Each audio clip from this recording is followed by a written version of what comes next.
Good morning. Detox water একদম ready. আজকে আমার দারুণ এক্সারসাইজ হয়েছে আর প্রচুর ঘাম বেরিয়েছি, দেখো পুরো মুখ লাল হয়ে গেছে।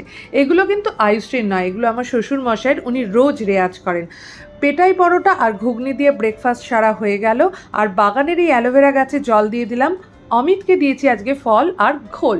দুপুরবেলা একদম সিম্পল লাঞ্চ। বিকেলবেলা হাঁটতে গিয়ে দেখি এই ছাগলগুলো কিন্তু এদের বাড়িতে মানে ঘরের মধ্যেই থাকে।